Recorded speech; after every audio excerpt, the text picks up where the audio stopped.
자, 오늘은 전도서 4장 1절부터 12절까지 말씀을 통해서 행복을 가로막는 것들이라는 제목으로 오늘 우리 함께 좀 말씀을 좀 보도록 하겠습니다.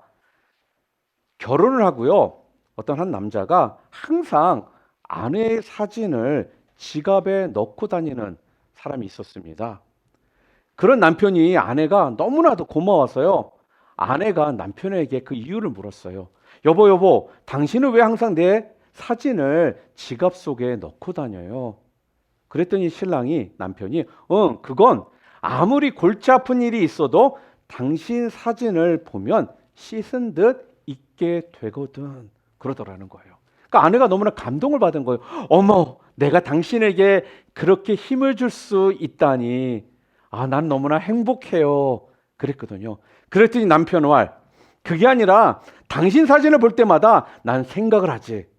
그래, 이보다 더 큰 문제는 어디 있겠냐? 힘을 내자. 그렇게 이야기를 했다고 합니다.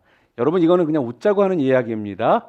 여러분, 이 자리에 있는 우리 성도님들 가운데 그런 분들, 그런 신랑들, 남편들 없으리라 믿습니다. 여러분 어떠세요? 우리 모두는요, 행복한 삶, 행복한 가정을 원합니다. 그런데 여러분들은 행복한 삶, 행복한 가정을 만들기 위해서 어떠한 노력을 하고 있습니까? 여러분, 가정은요, 하나님께서 직접 디자인을 하시고 또한 이 땅에 세우신 최초의 기관입니다. 가정은요, 하나님의 꿈을 이루어가는 곳입니다. 가정은 천국의 삶을요, 미리 맛보고 누리는 곳입니다. 그래서요, 우리의 가정이 행복해야 인생이 행복하다 그러거든요. 오늘 본문 말씀이 이 전도서는요, 욥기와 잠언과 함께 지혜서다라고 말을 합니다. 지혜의 왕이 어떤 솔로몬이 기록한 말씀이거든요. 솔로몬은요, 지혜로움으로 유명할 뿐만 아니라 인생의 부귀영화 또한 쾌락을 최고로 누려보았던 사람입니다. 그러니까 솔로몬은 누려보지 못한 것이 없었던 사람이라는 거예요. 그런데요, 그랬던 그가 내렸던 인생의 결론이 무엇인지 아십니까? 우리 전도서 1장 2절과 3절 함께 읽어보겠습니다. 전도자가 이르되 헛되고 헛되며 헛되고 헛되니 모든 것이 헛되도다. 해 아래에서 수고하는 모든 수고가 사람에게 무엇이 유익한가? 이렇게 이야기를 합니다. 지금 무슨 말을 하고 있습니까? 여기에서 헛되다는 말을 5번이나 반복해서 하고 있습니다. 이 이야기는 뭐예요? 정말 헛되다라는 거예요. 그래서 또한 전도서 1장 8절에 다시 한번 읽어볼까요? 만물의 피곤함을 이루다 말할 수 없으니 사람이 아무리 많은 것을 보고 들어도 만족함을 모르는구나. 지혜의 왕이라는 이 솔로몬이 지금 내린 결론이 무엇입니까? 세상의 모든 세상의 모든 어떤 즐거움은 내가 다 누려보았지만 그 모든 것이 그냥 피곤한 뿐이더라. 지금 그렇게 이야기를 하는 겁니다. 여러분, 인생은 우리가요, 아무리 채우고 가져도요, 거기에는 만족함이라는 것이 없습니다. 그래서 헛되고 헛되며 헛되고 헛되니 모든 것이 헛되도다. 그렇게 솔로몬은 이야기를 하는 것입니다. 여러분, 우리 가정이 행복해지려면 어떻게 하면 될까요? 우리의 짧은 생각에는요, 이런 생각을 갖습니다. 내가 좀 더 돈을 많이 벌면 행복해지겠지? 내가 좀 더 돈을 많이 벌어서 더 큰 집으로 가면 행복해지겠지? 내가 더 좋은 차를 타면 행복해지겠지? 또 내가 사고 싶은 것 마음대로 살 수 있으면 행복할 거야. 우리는 그렇게 생각을 합니다. 그러나 오늘 솔로몬은요, 뭐라고 우리들에게 권면을 해주고 있습니까? 그게 다 헛된 것이다라는 거예요.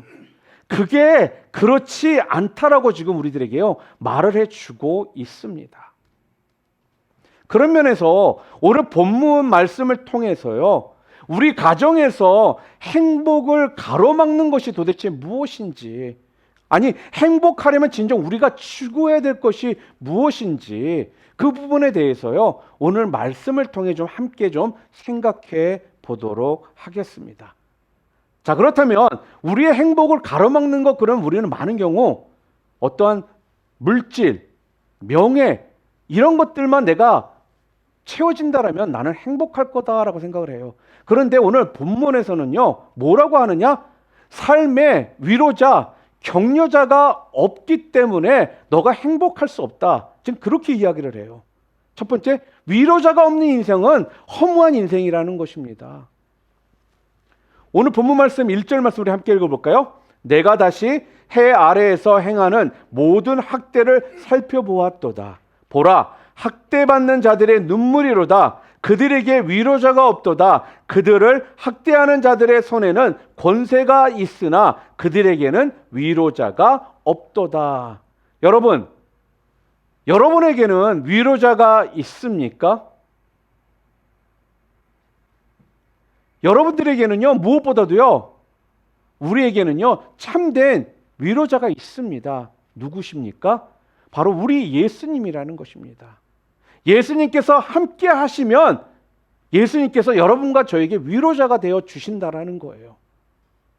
내가 내 기도를 들었고 내 눈물을 보았노라. 오늘 내 마음을 잘 알고 계시는 성령님께서 나를 위로하시고 격려하시는 줄 여러분 믿으시기를 바랍니다. 또한 나에게는요 사랑하는 교회에 공동체를 주셨습니다. 동역자를 우리들에게 주셨다라는 걸 여러분 감사하시기를 바랍니다. 지금 여러분 옆에 있는 한 분 한 분이 하나님께서 위로자로 우리들에게 보내주신 위로자라는 거예요. 그렇기 때문에 서로를 바라볼 때마다요 또한 우리가 만날 때마다요 서로에게 위로가 되고 힘이 되시기를 주님의 이름으로 축원합니다. 또한 여러분의 가정에서는요 남편과 아내가 서로 위로자가 되시기를 바랍니다. 여러분, 오늘 우리가 걸어가는 인생의 길은요 광야의 사막과 같습니다. 우리 모두는요 다 이런 마음 있죠. 시온의 대로를 달려가기를 다들 원합니다. 뻥 뚫려 있는 그 대로를 마음껏 달려가기를 원한다라는 거예요. 그런데 참 우리의 인생이라는 것이요 그렇게 호락호락하지가 않더라는 거예요. 때로는요 모래바람 부는 사막에서 우리가 목말라 할 때가 있습니다. 때로는요 전갈과 불뱀을요 우리가 또한 만날 때가 있다라는 거예요. 때로는 어디가 어딘지 길을 잃고 우리가 방황할 때도 있더라는 것입니다.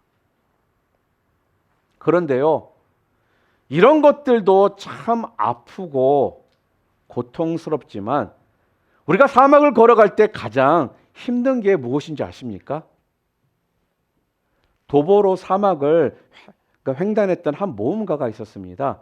그 사람에게 기자들이 몰려와서 질문을 하는 거예요. 여행 중 당신을 가장 괴롭혔던 것이 무엇입니까? 그렇게 물었습니다. 그러면서 뜨거운 태양이었습니까? 아니면 목마름이었습니까?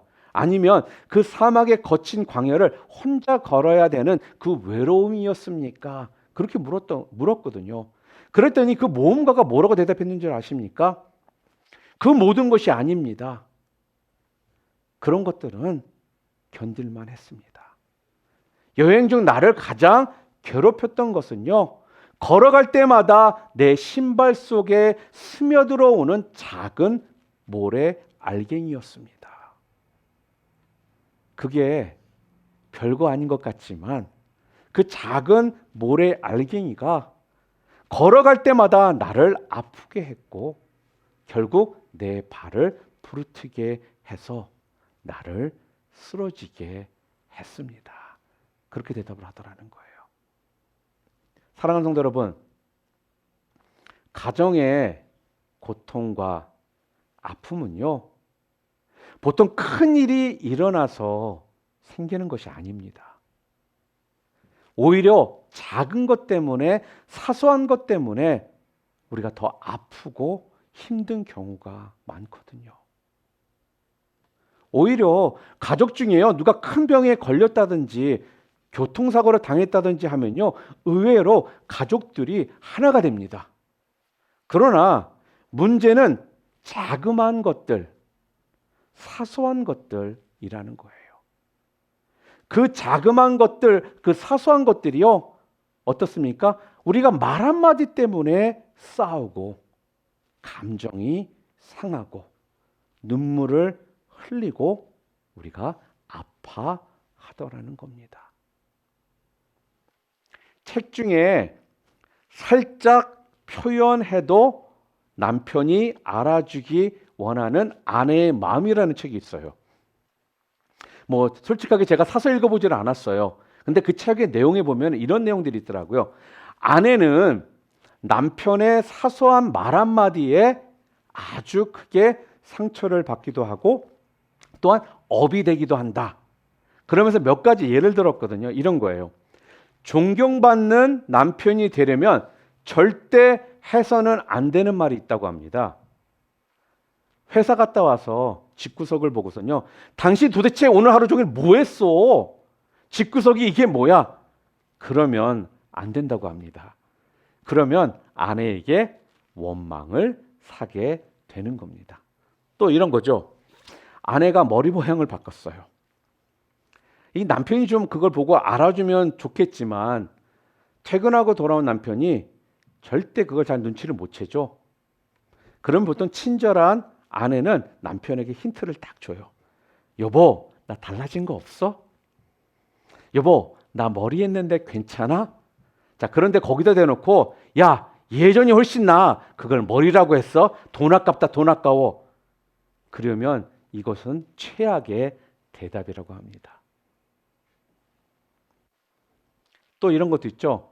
우리 자매님들은 365일 1년 내내 다이어트를 해요. 살 빼기를 원하는 자매들이 많잖아요. 그래서 아내가 물어봅니다. 여보, 나 살 좀 뺄까? 나 좀 뚱뚱해 보이지? 남편 말, 남편은 그냥 아무 생각 없이 한마디 라고 대답했는데 그 말 한마디에 아내의 남편 존경 지수는 팍팍 떨어지게 된다라고 합니다. 또 이 책과 세트와 같은 책이 하나 있어요. 말하지 않아도 아내가 알아주기 원하는 남편의 마음이라는 또 책이 있습니다. 아내들은 그래도 살짝 그리고 또한 표현을 좀 하는 편이잖아요. 근데 남편들은 별로 말이 없잖아요. 아내는 별로 말 없는 이 남편의 속마음을 사로잡는 법을 알아야 한다라는 겁니다. 이런 거죠. 남편이 좀 투정을 부려요. 짜증을 내요. 그러면 어떻게 해야 하느냐? 이럴 때 내 아들이다라고 생각하고 꼭 안아주시기를 바랍니다.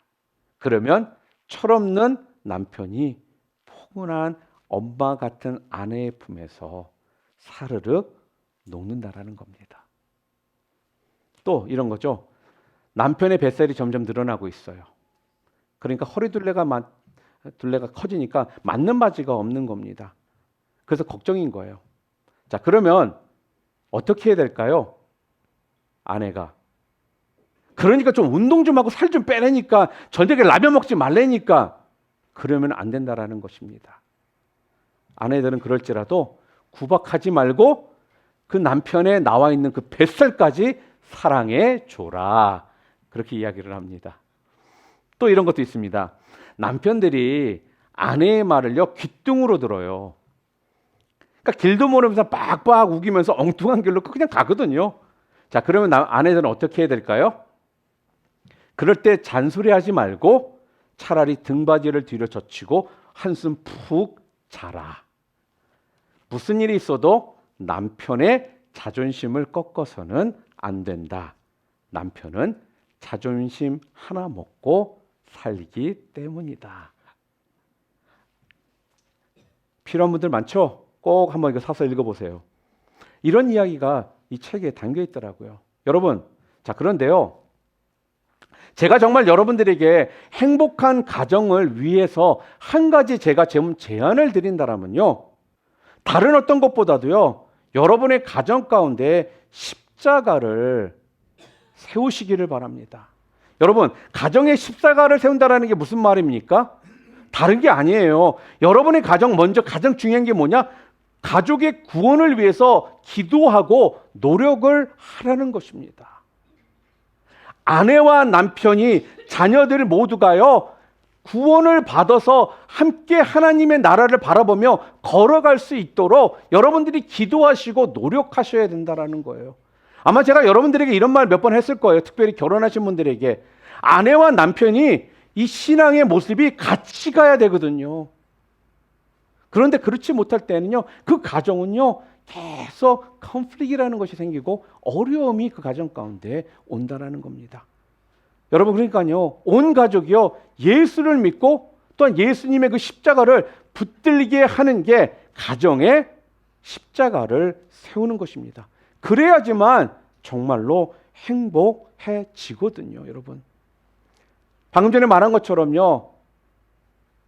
한국 가정은 보면은 남편이 혼자 믿던지 아내가 혼자 믿던지 교회는 같이 나가는데 남편과 아내의 어떤 신앙적인 이 위치가 좀 다른 가정들이 제법 많습니다. 그러다 보니까 교회 가는 거, 신앙생활하는 거, 믿음생활 하는 것이요. 언제나 컨플릭이라는 것 가운데 가정이 행복하지 못하고 어떤 때는 믿음생활하는 것이 짐이 되는 상황 가운데 가는 모습들이 있더라는 거예요.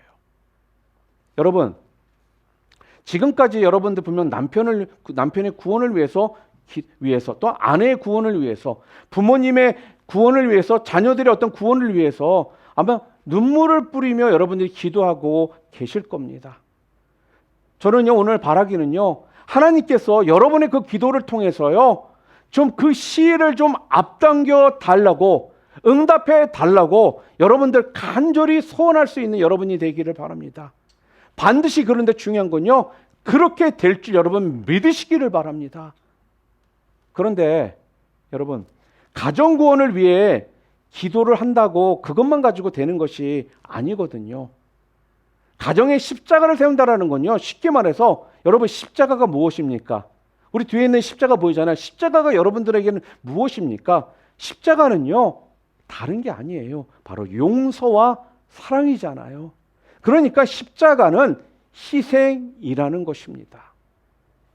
그러니까 우리 가정에 십자가를 세우라는 것도 무슨 말씀이 되느냐? 여러분의 가정에 용서와 사랑과 위로와 희생이 꼭 있어야 한다라는 거예요. 오늘 여러분의 가정에 그러한 용서와 사랑이 있기를 바랍니다. 위로가 넘치는 가정이 되시기를 바랍니다. 여러분, 결혼하기 전에는 참 몰랐던 이 상대방 배우자의 이런 단점과 이런 허물이 이상하게 결혼하고 나면요 너무나 확연하게 보이기 시작합니다. 또 나 혼자 살 때는 잘 몰랐거든요. 나 자신의 모습을요. 그런데 결혼하고 나니까 내 자신의 그 모습들이 그 모습을 보면서 놀랄 때가 많아요. 야, 내가 이렇게 속 좁은 사람이었나? 내가 이것도 못 참는 사람이었나? 이런 생각을 우리가 가질 때가 있거든요. 여러분 복음 전도자로 유명한 분 그러면 여러분 누가 생각나십니까? 바로 우리 빌리 그레이엄 목사님이십니다. 빌리 그레이엄 목사님이요 텍사스에서 전도 집회를 열고 계셨을 때 한 신문 기자가요 사모님을 찾아가서 사모님한테 질문을 했습니다. 사모님, 미국의 가정이 지금 이혼의 위기와 이 고통을 당하고 있는 사람들이 많은데 사모님은 목사님과 이혼해야겠다라는 생각을 혹시 해본 적이 없으신가요? 이렇게 물은 거예요. 그랬더니 질문한 기자가 생각할 때는 이 빌리 그레이엄 목사님이 전도 집회를 다니시니까 거의 1년 365일을 전 세계를 다니시면서 전도 집회를 여시니까 목사님의 가정에는 5남매가 있었거든요. 그러니까 그 5남매를 양육하고 키우는데 누가 돼야 될까요? 사모님 혼자서 거의 매일매일 5남매를 키워야 되는 거예요.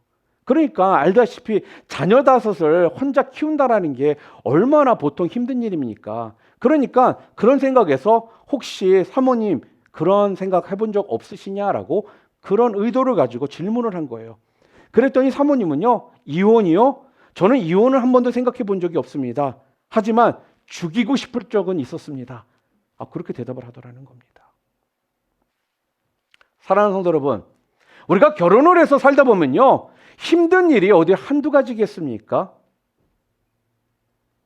미운 적이 어디 한두 번이었겠냐고. 그런데 여러분, 아무리 원수같이 보일지라도 지금 있는 이 배우자가요, 여러분 옆에 있다라는 것을 감사하실 수 있기를 바랍니다. 오늘 본문 9절에도요, 뭐라고 했습니까? 함께 읽어볼까요? 두 사람이 한 사람보다 나음은, 이렇게 분명하게 말씀을 하고 있잖아요. 여러분, 다시 말씀드리자면요, 여러분의 가정에 십자가를 분명하게 세우십시오. 그 십자가라는 건 다른 것이 아니라 용서하고 용납해 주시기를 바랍니다. 서로 위로자가 되어 주라는 것입니다. 내가 아내 때문에 정말 위로가 된다. 남편 때문에 내가 정말 위로가 된다. 이런 관계가 되어달라는 것입니다. 오늘 여러분의 가정마다 용서와 사랑의 이 십자가, 이 위로의 십자가를 여러분이 굳게 세우는, 그래서 사랑과 위로가 넘치는 행복한 가정들 다 되시기를 주님의 이름으로 축원합니다. 또 두 번째로는요, 도대체 우리가 이 땅을 살아가는데 우리의 삶 가운데 행복을 가로막는 것이 뭘까요? 놀라지 마세요. 명예와 부가 여러분의 행복을 가로막는다라는 거예요. 무슨 말입니까? 명예와 부를 쫓는 인생은요, 헛되다라는 것입니다. 우리 오늘 본문 말씀 4절부터 6절까지 표준 세번역으로 함께 읽어보겠습니다. 온갖 노력과 성취는 바로 사람끼리 갖는 경쟁심에서 비롯되는 것임을 나는 깨달았다.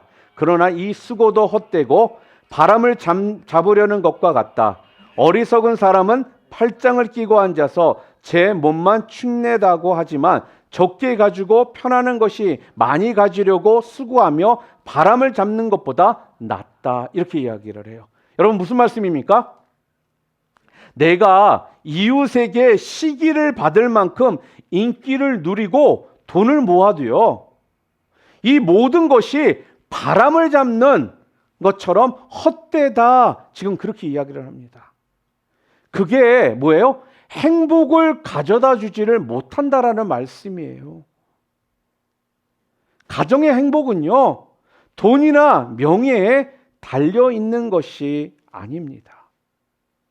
그게 여러분 가정의 행복을 가져다 줄 것이다 라는 이 생각, 여러분 이 착각에서 여러분 나오시기를 바랍니다.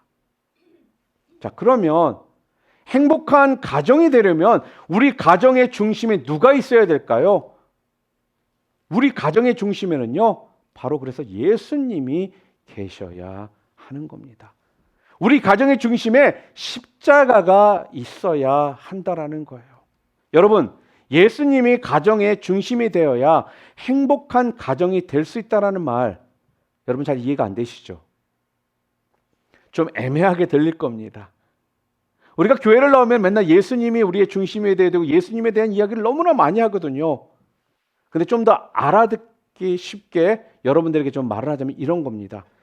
예수님이 어떤 분이십니까? 예수님이 어떤 분이시죠? 예수님은요, 여러분과 저의 죄와 허물을 대신해서 십자가를 지신 분이십니다. 맞습니까? 그렇게 해서 여러분과 저를 행복하게 하신 분이 누구라고요? 예수님이라는 거예요. 마찬가지로요, 오늘 우리도 내 가족들의 죄와 허물을 내가 대신 지고자 하는 그런 마음을 가지라는 말씀입니다. 예수님이 우리 가정의 중심이 되어야 된다라는 그 말은 내 가족들의 죄와 이 허물을 대신 지고자 하는 그런 마음을 가지라는 그 의미라는 거예요. 남편의 죄가 아내의 죄이고 아내의 죄가 남편의 죄이며 자식의 허물이 부모의 허물이고 또한 부모의 허물이 자식의 허물이라는 것입니다. 정말 예수님을 믿고 은혜가 넘치는 가정은요, 바로 이런 가정이라는 겁니다. 여러분, 은혜가 있다, 없다는 무엇으로 말하는 겁니까? 은혜가 있다, 은혜가 없다. 무엇으로 우리가 말할 수 있죠? 서로 허물과 죄를 지적하고 비난하는 곳에는요, 은혜가 없는 것입니다. 그러나 서로의 허물과 죄를 감싸주고 덮어주고 대신 짊어지려고 하는 곳은 바로 은혜가 있는 곳이라는 거예요. 가정뿐만 아니라요, 우리 목장에서도 그런 거고요, 우리 교회에서도 마찬가지입니다. 은혜로운 교회는 여러분 어떤 교회일까요? 목사의 설교가 남달라서 은혜가 있고 없고가 결정되는 것이 아니라는 겁니다. 은혜로운 교회, 진짜 은혜로운 교회는요, 성도들끼리 서로 죄와 허물이 드러났을 때 그 죄와 허물을 까발리고 비난하고 욕하고 그러기보다는 오히려 감싸주고 덮어주고 용서해주고 이해해주고 그런 성도들이 많은 교회가 은혜로운 교회인 것입니다. 서로 남의 어떤 허물을만 지적하고 따지고 판단하는 교회는요, 그래서 은혜가 없는 교회입니다. 은혜는 서로 상대방의 허물과 이 죄악을 내가 짊어지는 데서부터 역사하는 것입니다. 오늘 우리 가정 안에 이런 은혜의 역사가 일어나기를 주의 이름으로 축원합니다. 이런 은혜로 온 가정이 똘똘 뭉칠 때 그 가정은요, 행복한 가정이요, 또한 악한 마귀가 틈타지 못하는 천국과 같은 가정이 될 줄로 믿습니다. 말씀을 정리합니다. 우리의 행복을 가로막는 것이 무엇이라고요? 바로 우리 가운데 위로자가 없는 삶이 우리 행복을 가로막는다라는 거고요. 또한 부와 명예를 쫓아가는 삶이 우리의 행복을 가로막는다라고 말씀을 드렸습니다. 자, 그런데요, 가장 중요한 것은요, 오늘 말씀에 한 가지만 여러분들이 꼭 기억하시기를 바랍니다. 그게 뭐냐면요, 여러분의 가정에 십자가를 세우라는 거예요. 여러분의 가정에 예수님을 중심에 계시도록 하라는 것입니다. 그게 무슨 말이라고요? 여러분의 가정의 구원을 위해 여러분이 기도하고 노력하라는 거예요. 함께 믿음 생활을 함께 걸어가라는 것입니다. 따로따로 가는 그러한 모습이 아니라 함께 같은 하늘을 바라보며 걸어가는 가정이 되게 하라는 거예요. 또한 용서하시고요, 사랑하시기를 바랍니다. 용서하심으로요, 서로에게 위로자가 되라는 것입니다. 내가 아내 때문에 정말 위로가 되고 힘이 된다. 남편 때문에 위로가 되고 힘이 된다. 매 순간 용서할 수 있고 또한 위로할 수 있고 사랑으로 감쌀 때 바로 그때가 예수님을 여러분의 가정의 중심에 둔 가정의 모습이라는 거예요. 그리고 마지막으로 바로 죄와 허물을 덮어주시고 이해해 주시고 또 대신 짊어지고자 하는 그런 은혜가 여러분 가운데 있을 때 여러분의 가정은요, 진정한 행복한 가정이요, 천국의 모습을 보여주는 그러한 가정이 될 것이라는 것입니다. 저는 믿기는 우리 교회가 그러한 행복이 넘쳐남을 통해 서로의 죄나 허물을 까발기고 비판하고 손가락질하는 교회가 아니라 누구보다도 서로 이해해주고 덮어주면을 통해서 함께 걸어가는 그런 행복한 또 은혜가 넘치는 교회가 되기를 바랍니다. 그것이 여러분의 가정에서, 우리 목장에서, 또 우리 교회 가운데 넘쳐나심을 통해 행복을 온전히 증거하며 행복을 꿈꾸며 천국이 교회요, 천국이 가정이 되는 그런 은혜가 넘치는 저희 모두가 될 수 있기를 주님의 이름으로 축원합니다.